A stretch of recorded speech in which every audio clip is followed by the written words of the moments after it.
오늘 하나님께서 우리에게 주시는 말씀은 요한복음 9장 1절부터 7절까지 말씀입니다. 신약성경 160페이지 요한복음 9장 1절로 7절까지 말씀 교독해서 읽고 마지막 7절 말씀은 함께 읽도록 하겠습니다. 신약성경 160페이지 요한복음 9장 1절로 7절까지 말씀입니다. 제가 9장 1절 말씀을 먼저 읽도록 하겠습니다. 예수께서 길을 가실 때에 날 때부터 맹인된 사람을 보신지라.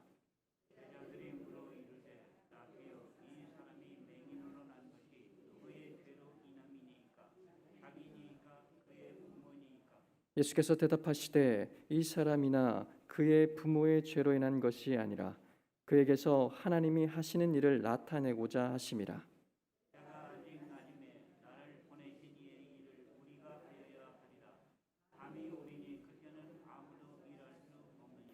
내가 세상에 있는 동안에는 세상의 빛이로라.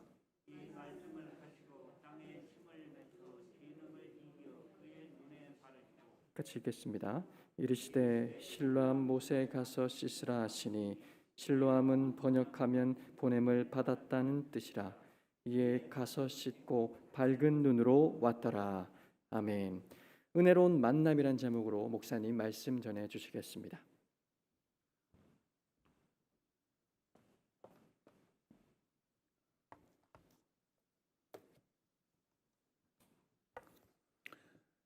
사람이 산다는 것은 누구를 만나느냐 하는 것으로 그의 삶이 결정되는 것을 볼 수 있습니다.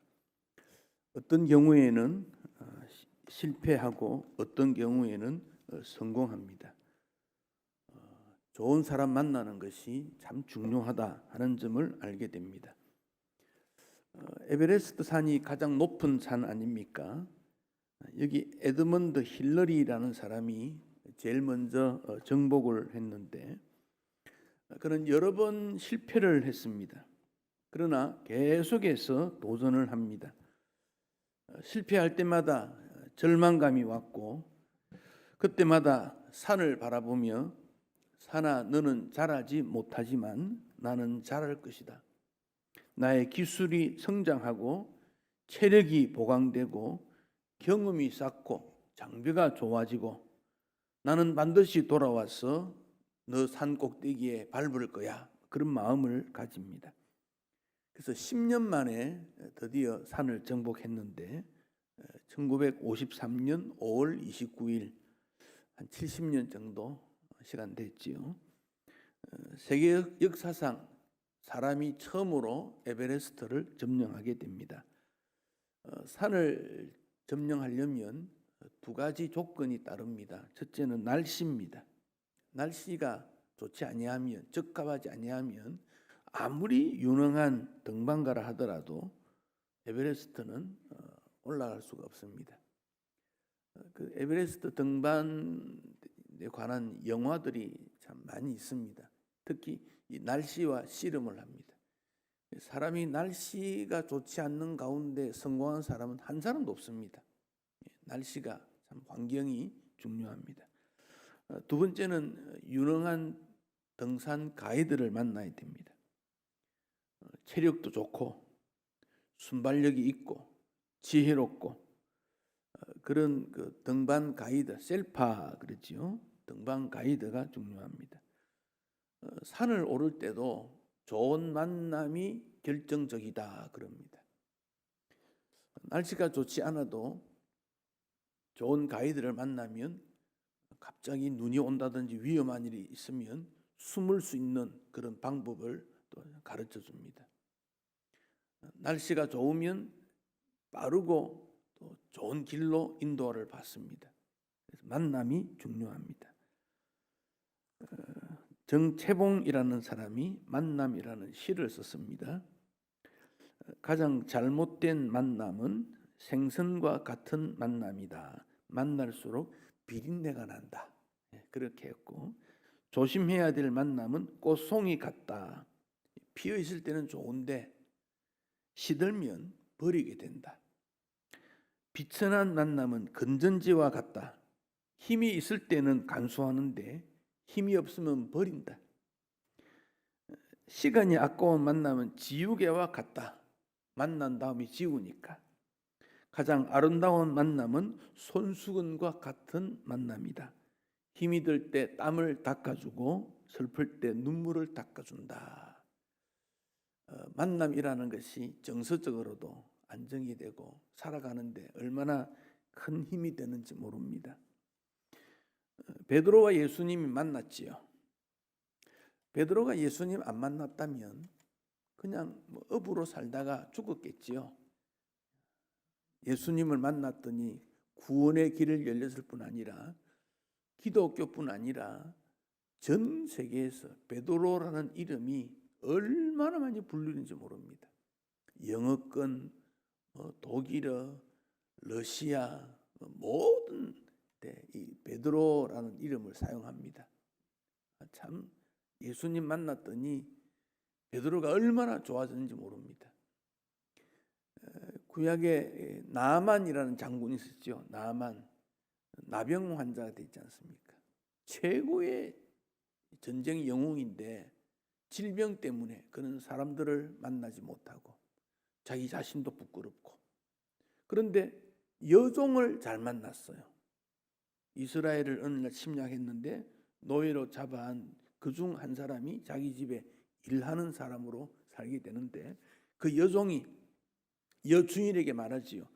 우리 주인님이 이스라엘에 있는 우리 선지자 한번 만나면 좋겠다고. 선지자 만나면 된다고. 그 대수롭지 않는 말인데 그걸 귀담아 듣고 나아만이 실천하지 않습니까? 병만 났습니까? 믿음도 갖게 되고, 이방 나라 사람인데 만남이라는 게 얼마나 중요한가.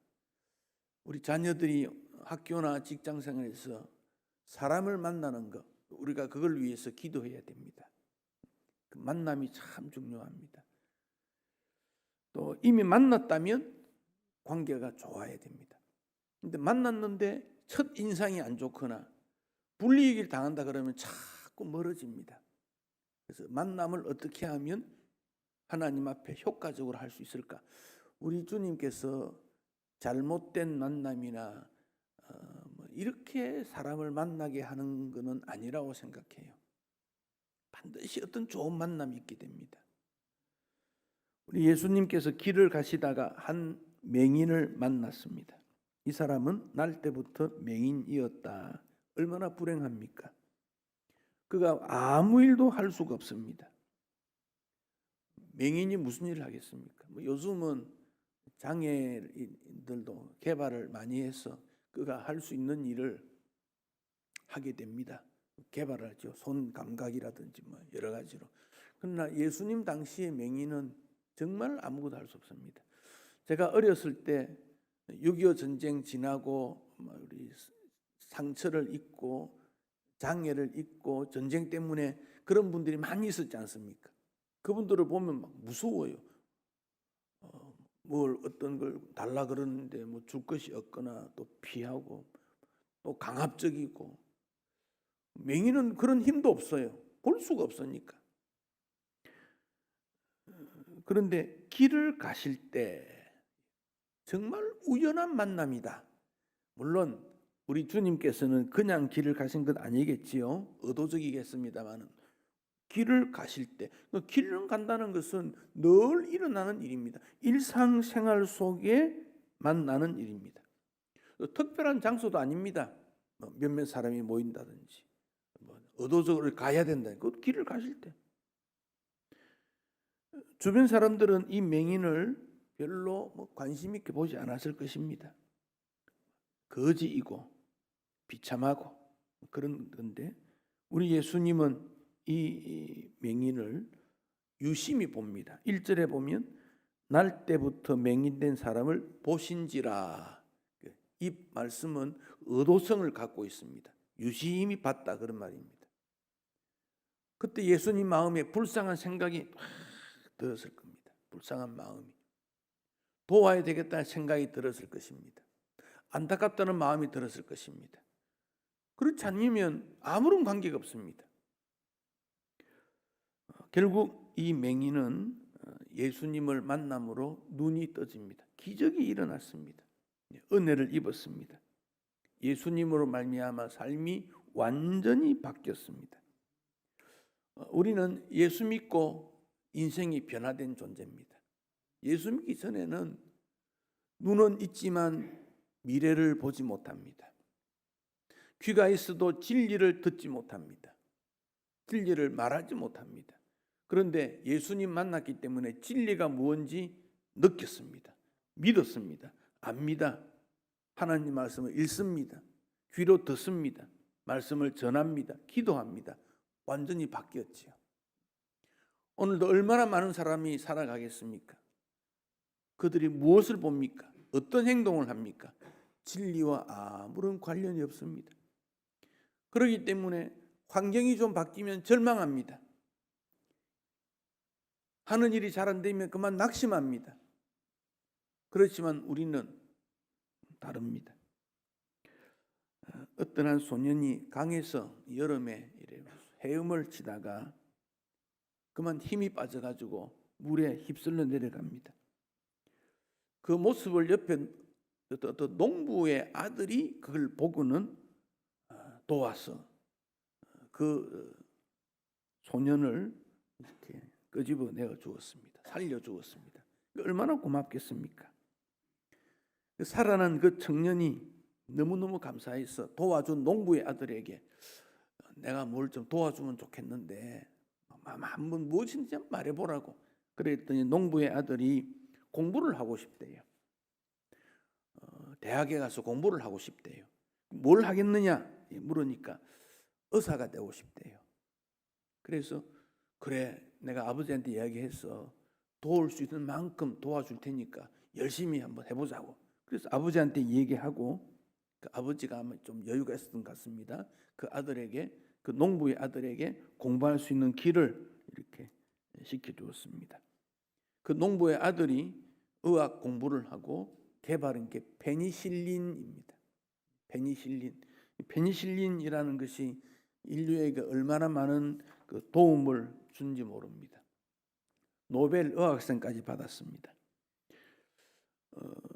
그 이제 농부의 아들은 의사가 되고 또 살아났던 그 청년은 나중에 정치가가 됩니다. 2차 세계대전 때 폐렴으로 죽어가는 그 위기에서 그 농부의 아들이 발견한 페니실린 덕분에 또 살아납니다. 그 정치가가 윈스턴 처칠입니다. 처칠이 2차 세계대전 때 폐렴으로 죽어가는데 그가 살아났던 살려주었던 농부의 아들 공부하게 했던 그 아들이 개발했던 페니실린 맞고 회복했다 그러고 그 농부의 아들은 알렉산더 플레밍. 이 두 사람이 얼마나 이렇게 잘 만났겠습니까? 생명을 구조해받고 또 두 사람이 힘을 합쳐서 그 시대의 정치, 질병 이런 문제를 해결했던 그런 사람들. 우리 사회에도 보면 기업인이 과학자를 잘 만납니다. 과학자를. 그 과학자가 연구한 것이 사회를 변화시키는 그런 일도 보지 않습니까? 이번에 우리 정부에서도 보니까 그 IT 산업에 대한 관심을 많이 가지는 것 같아요. 그래서 많이 젊은이들 중에 컴퓨터 계통의 훈련을 많이 시키겠다. 그 지금 양재동 부근에 거기에 대학생들 중에 컴퓨터를 전공한 7만 명을 앞으로 수용하겠다. 뭐 그런 계획이 있습니다. 양재동 부근에 그 큰 뭐 건설을 유명한 회사들 뭐 건물 빌딩이 있지 않습니까? 거기. 그다음에 저 고덕동 거기도 그런 벨트를 만듭니다. 그래서 그쪽 쭉 라인을 해가지고 앞으로 한국 사회는 그런 계통으로 나라를 이끌어갈 수밖에 없다. 뭐 이번 정부에도 15만 명을 뭐 훈련시켜야 된다 그런 보도가 있는데 그만큼 지식인을 요구하고 있습니다. 우리 젊은이들이 참 그런 거 잘 배워야 될 그런 때입니다. 그래서 공부할 수 있도록 훈련을 관심을 갖게 만들고 그게 공부가 어렵습니다. 그 공부가 쉽지 않습니다. 저절로 배우는 게 아니고 노력을 많이 해야 됩니다. 그래서 격려해야 됩니다. 계속 어려우니까 중간에 포기하니까 포기하지 않도록 막 격려해야 됩니다. 앞으로 한국을 어떻게 할 것인가, 미래 사회에 중요한 일들이 일어나는데 이런 일에도 이 만남이라는 거, 교수와 학생이 잘 만나고 기업체와 또 학교 만남이 있고 이런 일을 통해서 좋아지게 됩니다. 모세가 미디안 광야에서 생활할 때 애굽에 있다가 40이 돼 광야에 갔지요. 미디안 광야에 갔을 때 처가살이 40년 했습니다. 요즘 같으면 비참한 생활이지요. 기회를 잃었습니다. 그렇지만은 하나님께서 모세를 부릅니다. 하나님과 모세의 만남은 하나님께서 인류를 구원하는 것만큼 중요합니다. 모세가 엄청난 업적을 남긴 사람이 모세입니다. 400년 동안 애굽에서 노예로 살았지 않습니까? 이스라엘 백성들이. 그러면 400년 동안의 언어 잃어버립니다. 히브리인들이 사용하는 언어 잃어버립니다. 히브리인 문화 다 잊어버립니다. 생활 습관 잃어버립니다. 어떻게 됐습니까? 애굽 사람화 됩니다. 400년을 살았다니까요. 몇 대를? 4대 아닙니까? 4대. 4대를 통해서 이름도 없어지고 문화도 바뀌고 언어도 바뀌고 다 애굽 사람 되는 거예요. 그런데 모세를 통해서 광야 40년 동안 완전히 변화됩니다. 모세가 어떤 사람입니까? 그 당시 최고의 학문을 배웠다 그랬습니다. 그 당시 최고의 학문 언어, 법률, 천문학, 그 다음에 광야 생활하면서 그가 양들을 끌어다녔던 이 지리, 생활에 필요한 것 전부 다 갖추었던 그가 모세입니다. 그리고 요셉이 죽을 때 한 달 동안 장례식을 치르지 않습니까? 한 달 장례식 치를 때 애굽에서는 사람을 죽으면 미라로 다 만들지요. 더러운 거 다 빼고 사람을 이렇게 굳힙니다. 관에 넣습니다. 그리고 요셉이 가지고 있던 중요한 물건들을 같이 무덤에 넣지 않습니까? 애국 사람들이 그렇지 않습니까? 그리고 관이나 이런 데 전부 글을 써서 남깁니다. 그래서 요셉이 죽고 난 다음에 나를 데리고 가라 그랬지요. 그래서 이스라엘 백성들이 출애굽할 때 요셉 시체를 가지고 나갑니다. 모세는 그 내용을 다 알기 때문에 글들을 다 읽어봅니다. 그래서 요셉이 아브라함으로부터 이어진 모든 기록들을 모세가 다 본 겁니다. 그리고 창세기를 기록한 겁니다. 그게 모세의 능력입니다.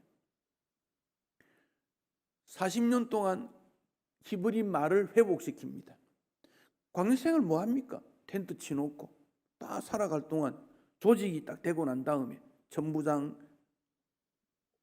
백부장, 50부장, 10부장 다 만들고 뭐 하겠습니까?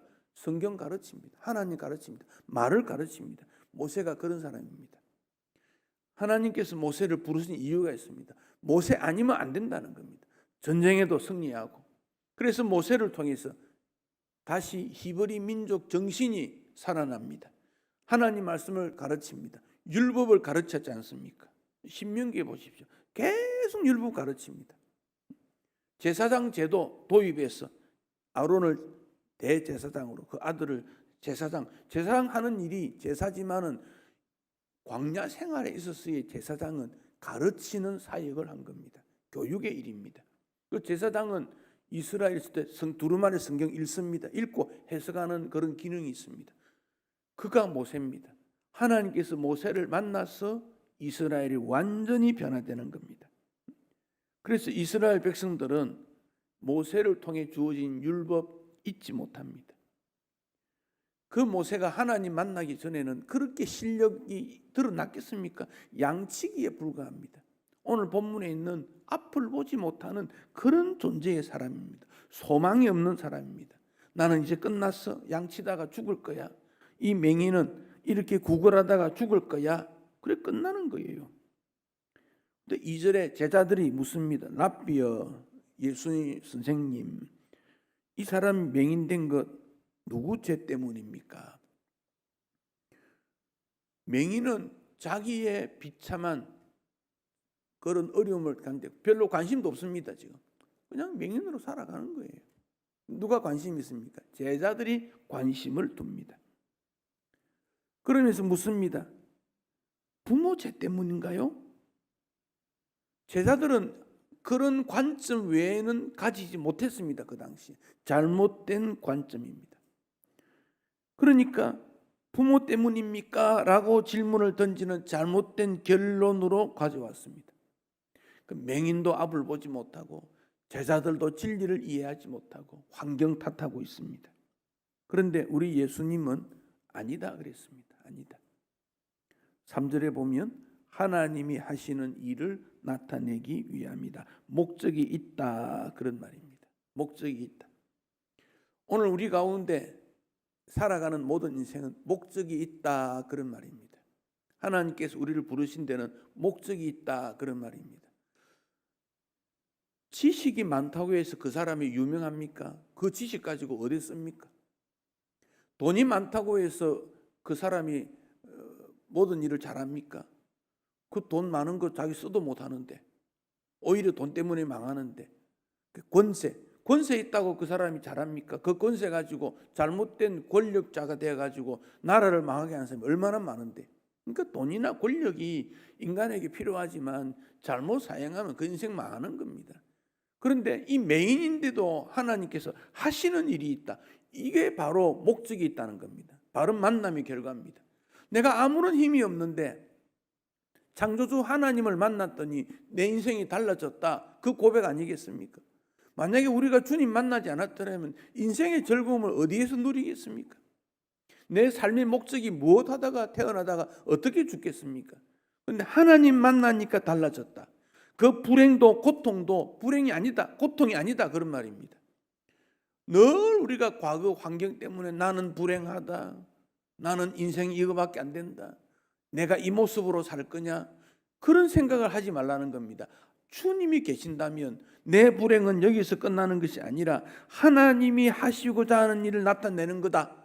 그러니까 사명감이 있는 거지요. 내 목적이 뭐냐 그 말입니다. 그 사명이 작을 수도 있고 클 수도 있습니다. 그게 중요하지 않습니다. 나를 통한 하나님의 일이 무엇인가 하는 점입니다. 사람들은 맹인을 보았지만 아무도 보지 못합니다. 그 사람의 비참한 것만 봤습니다. 제자들도 그렇습니다. 원인 분석하려고 그랬습니다. 요즘 무슨 일이 생기면요, 원인 분석은 너무너무 잘합니다. TV 보면 그 논평하는 사람들 보면 깜짝 놀랄 만큼 얼마나 분석력이 뛰어난지 모릅니다. 그런데 분석은 잘하지만 대안이 없습니다. 대안이 없습니다. 분석한 결과 듣는 사람 마음에 절망감밖에는 주지 않습니다. 그런데 우리 주님께서는 분석하지 않습니다. 미래에 대한 비전을 제시합니다. 하나님이 하시는 일을 그가 나타내려고 하는 거다. 고통 속에도 하나님의 뜻이 있다. 나를 통한 하나님의 계획이 있다. 하나님이 하시는 일이 있다 그런 말씀입니다. 하나님 하시는 일, 그것을 찾아야 됩니다. 어느 교회 장로님이 아들이 하나 있었는데 아들이 건강을 잃어서 병원에 입원을 하게 되었습니다. 그런데 회복에 대한 약속이 없습니다. 시간이 많이 필요하다는 겁니다. 직장일도 잘 못하지요. 근데 아들을 또 요즘은 간병인 있지만 이전에는 간병도 없지요. 아들 옆에 있으면서 기도를 하게 됩니다. 그러면서 나중에 그 아들이 회복이 되면서 그는 이런 간증을 합니다. 아들의 어려움을 통해서 나는 기도하는 장로가 되었다. 그동안 기도 못하는 신앙생활. 그런데 병원에 있어 보니까 기도 안 했던 것이 마음에 너무 부담감이 왔습니다. 하나님께서 기도를 못한 나에게 기도하라고 하셨구나. 아들의 고통을 보면서 할 수 있는 일이 아무것도 없습니다. 그러면서 유일하게 기도할 수 있게 되었다. 그러다 보니까 장로의 직분을 위해서 교회를 위해 기도하게 되고 교회 안에 있는 성도 한 사람 한 사람이 정말 귀한 것을 알게 되고 성도를 위해 기도하지 못했는데 아들의 병상에서 교회를 위해서 성도를 위해서 기도하는 것을 찾았다. 이게 나였구나. 내가 해야 될 일이 무엇인지 알아졌다. 그런 고백을 했습니다. 두 번째는 아들에게 성경을 읽어주었다 그럽니다. 성경 읽어주면서 성경 이야기해 주게 되었습니다. 그랬더니 아들에게 성경을 이렇게 들려주다 보니까 그 같은 본문을 여러 번 읽어야 되지 않습니까? 여러 번 읽다 보니까 성경을 다 이해하게 되더라. 그래서 병실에 있는 다른 사람에게도 성경의 내용을 알려주게 되었더라. 기도를 찾았고 성경을 읽게 되어 성경을 가르치는 사람이 되었더라. 하나님께서 두 가지 나에게 회복을 위해 시켰는데 기도와 성경 읽기, 기도와 말씀 가르치는 것, 기도와 복음 전하는 것, 그것을 가르쳐 주었다. 이게 빛입니다. 이게 빛. 이게 빛입니다. 이게 낮입니다. 밤에는 아무것도 할 수 없습니다. 분별력도 없고, 그런데 낮에는 일할 수 있습니다. 낮이라는 게 뭡니까? 하나님 만나는 게 낮이지요. 빛을 본 거지요. 우리는 불행이다, 고난이다 그러면 아픕니다. 슬플 뿐입니다. 좌절감이 있습니다. 상처를 줍니다. 흔적을 남깁니다. 손실이 있게 합니다. 그런데 그렇게 함으로 하나님께서 나를 통해 하실 일이 무언가를 찾게 된다면 그건 실패가 아닙니다. 우리가 사람 사이에 일어나는 일 속에 잘못할 수 있습니다. 그것이 잘못으로 끝나면 실패입니다. 그러나 그것을 딛고 일어서서 고치면 그건 능력으로 나타납니다. 이번에 우리 청년 한 명이 세계 육상 대회 가서 그 높이뛰기 그 뉴스에 나오지 않습니까? 제가 그 친구 보면서 느끼는 게 참 얼굴이 밝다. 실패를 해도 막 웃고 자기 격려를 하고 박수를 치고. 이번에 은메달 땄는데 그 친구 목표는 다음 올림픽 때 금 따는 거다 그랬지 않습니까? 자기 라이벌 되는 선수, 이번에 금 따는 선수, 이 사람은 나이가 이제 많아져 가고 이 친구는 젊어서 몇 년 더 지나면 더 잘하니까 그 밝은 것 보지 않습니까? 잘 안 된다. 왜 나는 2등밖에 못하냐? 그게 문제가 아닙니다. 언젠가 1등이 될 거다. 언젠가 1등이 될 거다.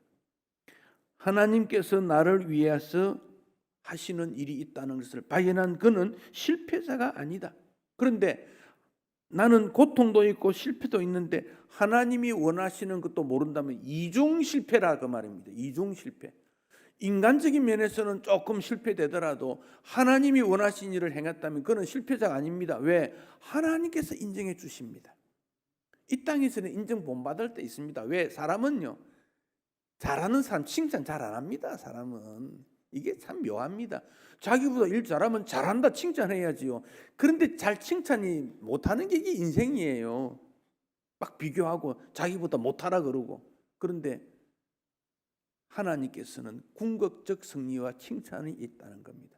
그래서 우리가 신앙생활은 주님 바라보고 하나님 바라보고 천국 바라보고 그게 신앙 아닙니까? 옆을 바라보고가 아니라 그런 말입니다. 바울이 그랬지요. 표대를 바라보고 그랬지 않습니까? 뒤를 바라보고 옆을 바라보고 그 말이지 않습니다. 고통과 실패 그 속에서도 하나님의 일을 발견한다면 소망을 가지게 됩니다.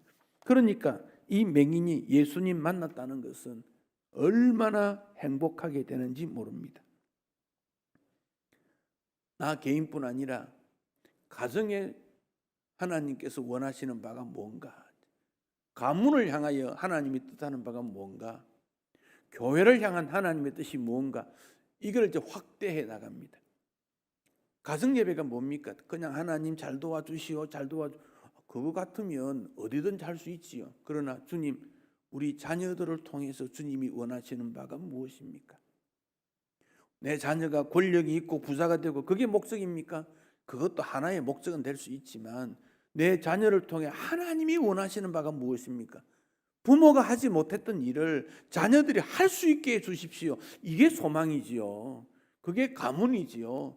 그게 믿음의 명문이 뭐 부자 되고 권력자 되고 뭐 장관 많이 나오고 뭐 정치인 많이 나오고 유명한 사람 많이, 그래서 믿음의 명문 가문이 아니라 하나님의 일을 하는 일꾼이 많아지는 것, 그게 믿음의 명문 가문이지요. 한국의 세습이란 말을 안 씁니다. 대물림, 부모가 목사면 아들도 목사가 되기를, 그 좋은 일이지요. 근데 문제가 무엇입니까? 아버지가 큰 교회를 이루었는데 그것을 아들에게 물려주는 것을 대물림이라고 한다는 것은 문제가 된다는 거지. 왜? 큰 교회에서 나오는 이익과 유익을 아들에게 주겠다. 그건 잘못된 정신입니다. 부모가 쌓았던 영적 능력과 은혜를 통해서 그 자녀가 부모보다 더 큰 사역자로 섬기기를 원하는 그런 꿈을 가져야지. 그래서 요즘은요, 장로 사위, 장로 딸 이런 것까지도 통합 측에서는요 하지 마라 이래놨어요. 그것도 문제가 되더라는 거예요. 그래서 부모의 믿음이 자녀에게서 자녀가 믿음을 부모보다 더 꿈꾸어 가지고 교회가 크든 작든 그게 중요한 것이 아니라 하나님께서 하시고자 하는 일을 얼마나 이 땅에 펼쳐 나가느냐, 주님은 그걸 원하더라는 것이죠. 그걸 찾는 것이 중요하다. 그래서 그런 것들이 계속 세상 사람들의 입에 올리워지는 일이에요. 대통령 아들이 대통령 될 수 있어요. 그러나 아버지가 하지 못했던 꿈을 그 아들이 이어갔다면 칭찬받지만 아버지의 권력 때문에 그 아들이 대통령이 되었다. 그걸 원하는 게 아니라는 거지요. 데이비드 시멘스라는 사람이 사탄이 인간을 유혹할 때 물질적이며 환경적으로 유혹하지만 치명적인 방법은 심리적이다. 나는 재능이 없다, 무능하다는 마음이 문제다. 이렇게 말했습니다. 꿈도 없고 미래도 없다. 자신감이 없다. 쓸모없다. 미련하다. 게으르다. 하나님 앞에 아무 쓸데없다는 생각을 자꾸 갖게 만들어서 자존심을 짓밟아서 그로 하여금 하나님의 일을 하지 못하게 만든다. 그렇습니다. 할 수 있는 걸 찾으면 되는데 어떤 여인이 사고가 나서 신경이 마비가 되었습니다. 본인도 가족도 걱정에 빠졌고 부모의 마음은 말로 다 할 수 없었습니다. 그는 자살할까 생각했지만 혼자 죽을 수도 없습니다. 팔다리를 마음대로 움직이지 못하니까. 병상에 있어 내가 죽을 수 없는 존재라면 할 수 있는 일은 뭘까 생각을 하게 됩니다. 생각해 봤더니 입술은 움직일 수 있겠다. 그래서 입으로 할 수 있는 걸 찾아보았더니 붓으로 입을 물고 그림을 그리는 건 할 수 있겠더라 그랬습니다. 그림 그리는 게 쉬운 게 아니었습니다. 그러다가 어느 헌신적인 남자를 만났고 그 남자를 도움으로 외국에서 그런 일을 하는 사람을 만나 그림을 배워서 구필화가 입으로 붓을 물고 그림을 그리는 그런 사람이 되어졌습니다. 그러니까 그 사람의 작품을 보는 사람은 그 사람 작품이 좋다 나쁘다 떠나서 이런 상태에서도 이런 그림을 그렸구나. 거기에 사람들이 다 녹아가는 거예요. 그래서 그 작품을 인쇄를 해서 또 장애인협회에 보내면 장애인협회에서는 그것을 해서 사람들에게 보내어 좀 도움을 청하고 격려도 하고 그 이익금이 있으면 사용하고. 여러분, 내가 할 수 있는 일을 멈추면 주님도 멈춘다. 이거 생각하셔야 돼요. 내가 할 수 있는 일을 하고 있을 때 주님은 은혜를 베푸시고 도와주시고 길을 여십니다. 이 맹인이 길에서 구걸하는 일이라도 하지 않았더라면, 그렇게라도 해서 살아야 되겠다 생각 안 했더라면 주님 못 만났을 수도 있어요. 그날도 집에 있지 않고 간식하지 않고 길거리 나와서 내가 할 수 있는 일을 구걸뿐이다, 부끄러운 것이 아니다, 지나가는 사람의 도움을 받아야 되겠다. 그랬더니 주님을 만나게 된 일입니다. 그랬더니 하나님께서 하시는 일을 나타내고자 그리고 실로암 못에 가서 씻고 나중에 어떻게 합니까? 그 부모도 그런 말 하죠. 나중에 어떻게 해서 눈 떠졌느냐? 그 당시 아들이 나이가 40세 됐으니까 직접 물어보지. 어떻게 됐느냐? 그는 말합니다. 나를 눈을 뜨게 한 자 그가 있다. 그분을 통하여 하나님을 만나게 되는 것이다. 그분을 통해서 나는 인생이 달라지고 믿음이 달라졌다. 그런 고백을 하고 주님이 누군지를 알아가는 그런 모습이 됩니다. 아프리카 어느 부족이 7년마다 족장을 새로 뽑는데 새로 뽑힌 족장은 반드시 앞에 있는 족장을 죽여야 된다는 거예요. 그럼 자기는 7년 지나면 어떻게 되겠습니까? 자기도 죽는 거예요. 그렇지만 지원자가 많다는 거예요. 7년밖에 안 되지만 그 권력의 쾌락에 자기 삶을 던지는 인생들이 있다는 거지요. 우리는 7년 사는 것이 아니라 영원히 사는 존재입니다. 영원히 사는 존재. 나를 통해 하나님이 하시는 일을 영원히 바라보는 존재. 주님을 만남으로 주님께서 우리를 향하신 뜻을 이루어가는 그런 은총이 있습니다. 그 기쁨이 우리에게 있어야 합니다. 그 기쁨이 여러분에게도 있어서 지금도 늦지 않습니다. 지금도 하나님 만나면 하나님 하신 일을 할 수 있고 세상의 빛의 역할을 감당할 수 있습니다. 주님과 함께 영원한 아름다운 목적 있는 인생 되시기를 축복합니다.